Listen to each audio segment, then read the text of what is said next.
There's a kind of talent that exists below the surface of recognition, skill, and passion that never reach audiences or recording studios or stages with proper lighting and sound systems. It lives on street corners and in subway stations, in the spaces between commerce and destination where people rush past without stopping, without truly listening, dropping coins into open guitar cases out of obligation or guilt, rather than genuine appreciation for what's being offered. The musicians who occupy these spaces understand that their audience isn't really listening, that the music serves as backdrop to other people's lives rather than as the focus of attention and emotional engagement that performance deserves. In the summer of 1969, on a rain-dampened street corner in Greenwich Village where Bleecker Street meets McDougal, a man in his 40s sat on a folding chair with a battered acoustic guitar across his lap, playing blues progressions that demonstrated both technical facility and deep understanding of the tradition he was channeling. His guitar case lay open in front of him, a few dollar bills and scattered change representing several hours of performing for people who mostly walked past without acknowledgement, their attention focused on destinations and concerns that didn't include a street musician whose skill exceeded his circumstances. The rain had kept crowds smaller than usual, the dampness making people hurry rather than linger, reducing the already minimal attention that street performers could expect from Greenwich Village foot traffic. The guitarist had been about to pack up, to surrender to weather and indifference and return to wherever he spent nights when performance income wasn't sufficient for actual shelter.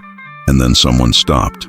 Not slowing while passing, not pausing briefly before continuing on, but actually stopping, standing still, listening with focused attention that street musicians recognize immediately as different from the background awareness that most pedestrians offer. The person who stopped was Jimi Hendrix, and what happened during the next 20 minutes, the connection that formed, and the action Jimi took, and the consequences that rippled outward from this encounter between famous guitarist and unknown street musician, would become one of those stories that circulates through musical communities as evidence that generosity and recognition and simple human decency can transform lives.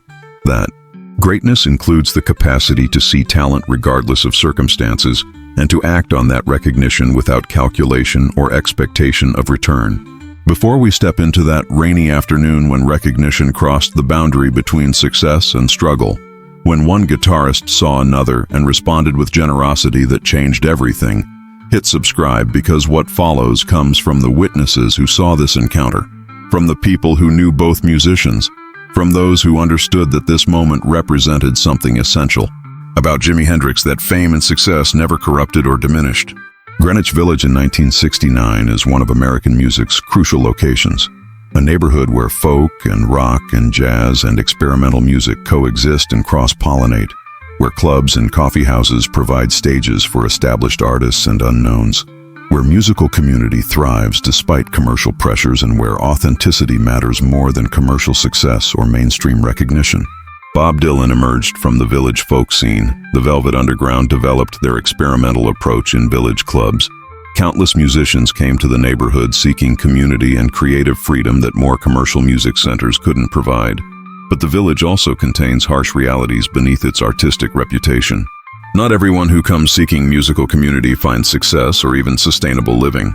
The neighborhood has substantial homeless population, including musicians whose skills never translated into steady income, whose mental health or addiction or simple bad luck prevented them from converting talent into survival, whose presence on street corners represents both continuing commitment to music and acknowledgement that performance alone doesn't guarantee livelihood or recognition.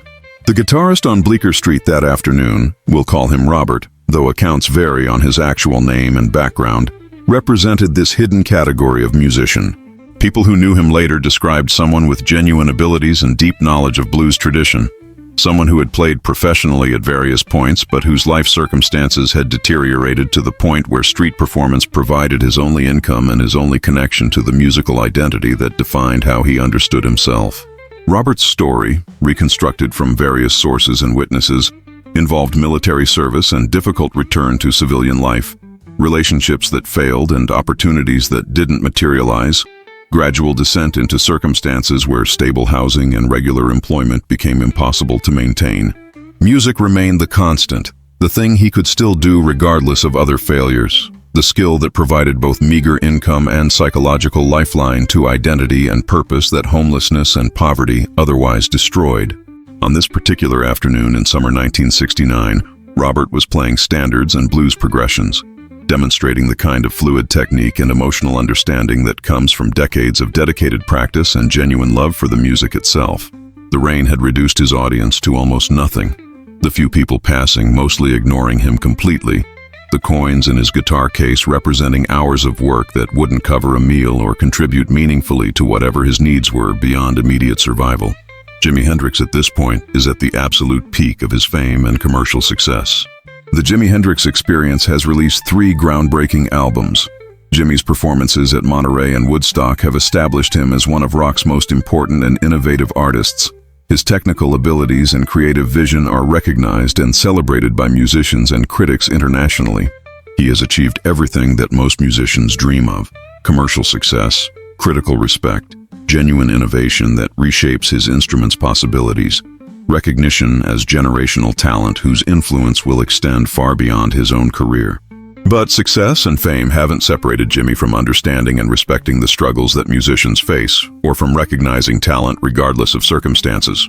Multiple accounts from people who knew Jimi describe his generosity and his particular attention to street musicians and struggling artists. His awareness that circumstances and luck separate successful musicians from talented people who never get opportunities or recognition. Jimi apparently saw in street performers both the tradition he came from and the precariousness that all musicians face, the recognition that different paths and different luck could place anyone in circumstances where talent doesn't translate to stability or success. What makes Jimi stop on Bleecker Street isn't curiosity or condescension, but genuine recognition of skill. He hears Robert playing and recognizes immediately that this isn't someone going through motions or playing basic chords for tourist change, but is someone with real abilities and deep understanding. Someone whose playing deserves serious attention and respect regardless of the setting or circumstances. Jimi stands listening, not announcing himself or drawing attention, just absorbing what Robert is playing and appreciating the technique and emotional authenticity that street performance rarely receives. Robert, focused on his playing and accustomed to being ignored, doesn't immediately notice he has an attentive listener.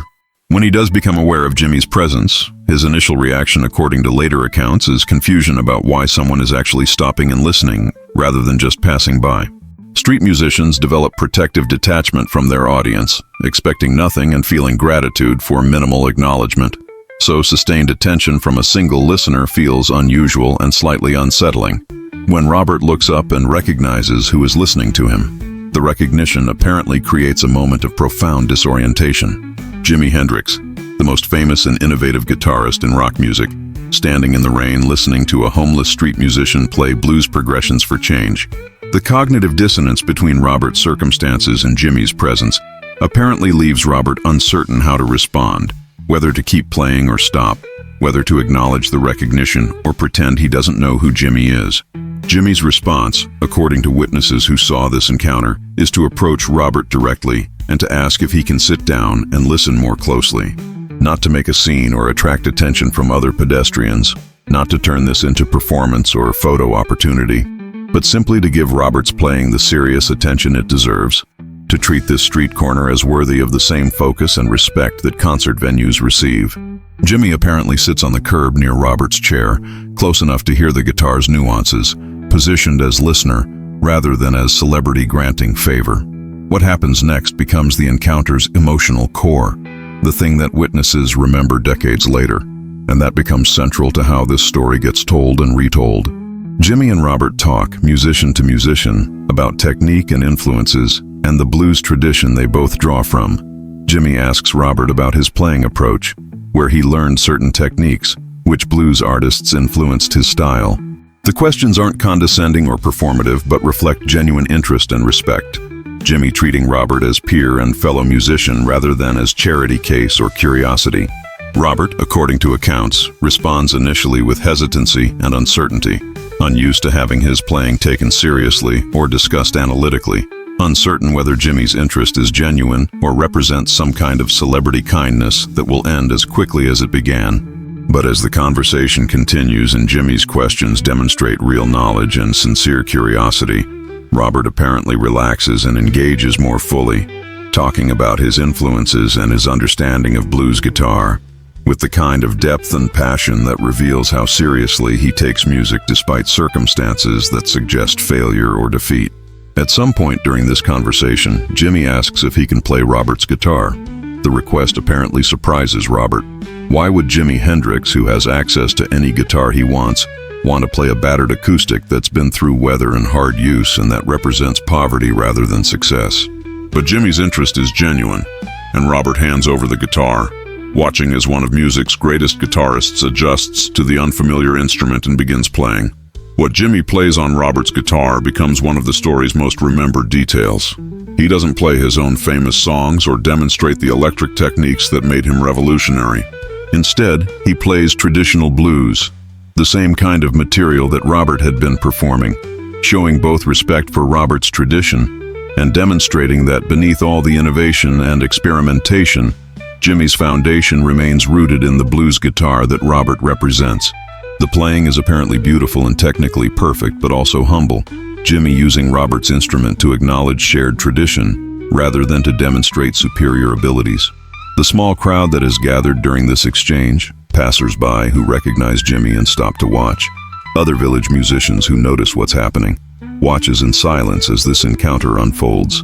They're witnessing something that transcends normal celebrity interactions, something that reveals character and values and human decency that fame often corrupts or destroys. Jimi Hendrix treating a homeless street musician with complete respect and genuine interest, playing his guitar and talking with him as equal, not making this about charity or publicity, but about genuine musical community and human connection. When Jimi finishes playing and returns the guitar to Robert, he apparently reaches into his pocket and pulls out not the couple dollars that people typically drop in guitar cases, but a substantial amount of cash. Witnesses describe different amounts. Some say $200, others say $500, the specific number less important than the gesture's scale and what it represented. This wasn't change or tip, but was money that would make real difference, that could cover weeks of basic needs, that represented genuine material support rather than symbolic generosity. Robert's response to receiving this money is described by witnesses as overwhelming emotion, tears and gratitude, and apparent disbelief that this is actually happening. But Jimi apparently doesn't stop with just money. He asks Robert where he's staying, whether he has somewhere to sleep and keep his belongings secure. When Robert's answer apparently indicates homelessness or very unstable housing, Jimi gives him the address of a hotel nearby and tells Robert to go there, to get a room for as long as the money covers, to use it as base while he figures out next steps and possibilities. But even this isn't the encounter's conclusion. Jimi apparently asks Robert if he wants to play music seriously, if he sees himself continuing as musician, or if circumstances have pushed him toward giving up.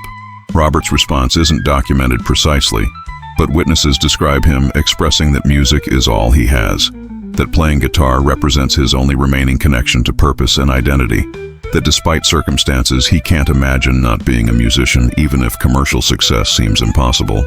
Jimi's response to this acknowledgement is to give Robert his contact information, not a generic management number, but apparently an actual way to reach him directly, and to tell Robert to call him, to stay in touch, to let Jimi know if there are ways to help or opportunities to create. The specific words vary across different accounts, but the core message is consistent. You have talent and you deserve support, and I'm offering genuine assistance rather than one-time charity, real connection rather than celebrity favor. The immediate aftermath of this encounter involves Robert taking Jimi's advice and money, getting the hotel room, having stability and safety for the first time in months or years. The witnesses who saw the Bleecker Street encounter and who later followed up on what happened to Robert describe him using this stability to reconnect with music in more sustainable ways, beginning to play club gigs rather than just street corners, rebuilding network of musical contacts and opportunities that homelessness had severed. Whether Robert ever called Jimi's number or whether further contact happened between them remains unclear across different accounts. Some versions suggest they stayed in touch and that Jimi continued providing support and encouragement. Others suggest that Robert was too intimidated or proud to reach out, that the Bleecker Street encounter remained their only direct interaction. But all accounts agree that Jimi's gesture changed Robert's trajectory, providing not just material support, but psychological boost that comes from having talent recognized by someone whose judgment carries weight and authority. The story circulated through Greenwich Village's musical community almost immediately, witnesses sharing what they'd seen, word spreading through the network of musicians and club owners and music lovers who constitute the neighborhood's artistic culture. The story took on mythological quality partly because it involved Jimi Hendrix, whose fame and abilities already carried legendary status, but more importantly because it represented values and behaviors that musical community wants to believe in: generosity, recognition of talent regardless of circumstances, willingness to support fellow musicians without calculation or expectation of return. For musicians who heard this story, particularly those struggling with their own precarious circumstances and their own doubts about whether talent and dedication would ever translate to stability or recognition, the encounter represented both inspiration and reassurance. Inspiration, because it demonstrated that success doesn't require forgetting or abandoning the struggles that all musicians face. Reassurance, because it suggested that talent can be recognized even in circumstances that seem to preclude visibility or opportunity, that being homeless and playing on street corners doesn't mean you're not a real musician deserving of respect and support. The story also revealed something essential about Jimi's character that his public image and his performances didn't always communicate. His innovation and technical brilliance and revolutionary approach to guitar were obvious and celebrated, but his humility, his generosity, his genuine respect for musical tradition and for musicians, regardless of their commercial success or social status, these qualities weren't as visible in his performances or in media coverage that focused on spectacle and innovation rather than on character and values. People who knew Jimi later spoke about the Bleecker Street encounter as typical of how he operated when cameras weren't watching and when actions wouldn't generate publicity or enhance his image. Jimi apparently engaged in regular quiet generosity, supporting musicians financially, attending other people's performances and offering encouragement, treating everyone from famous artists to unknown club musicians with the same respect and attention. The street corner encounter became known because witnesses happened to see it and because it was dramatic enough to remember and retell, but it apparently represented standard behavior rather than exceptional moment. When Jimi died in September 1970, approximately a year after the Bleecker Street encounter, the story took on additional poignancy and became part of how people who knew him processed the loss and tried to articulate what made him important beyond his musical innovations. The generosity to Robert represented Jimi's awareness that circumstances are fragile, that the difference between success and failure often comes down to luck and timing rather than talent or dedication, that musicians owe support and recognition to each other regardless of commercial hierarchies or fame differentials. What happened to Robert after Jimi's death is less clearly documented.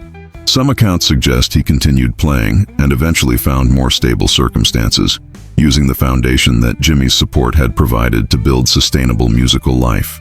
Other versions are less optimistic, suggesting that circumstances eventually overwhelmed whatever progress the encounter enabled, that homelessness and its associated challenges eventually reclaimed him despite the temporary reprieve. The uncertainty about Robert's ultimate fate becomes part of the story's power. We know the gesture and the immediate impact, but cannot measure long-term outcomes, cannot determine whether one act of generosity creates permanent change or just provides temporary relief. The musicians who tell this story in clubs and at festivals, who share it with young players who are struggling with their own doubts and difficulties, typically emphasize the recognition and respect that Jimi showed rather than focusing solely on the money. The financial support mattered and made material difference, but what Robert apparently found most valuable was having his talent acknowledged by someone whose judgment meant something, having a few minutes of genuine conversation about music with someone who treated him as peer rather than as object of pity or charity.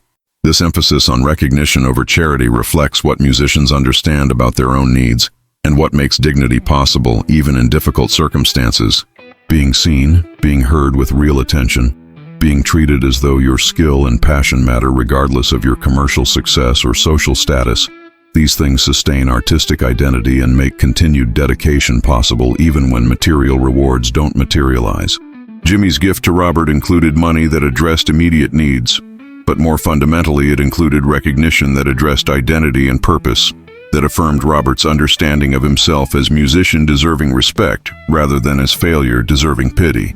The story has been told and retold so many times that distinguishing precise facts from embellishment becomes difficult.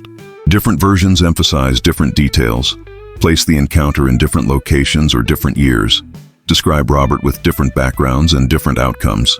But the core narrative remains consistent across variations.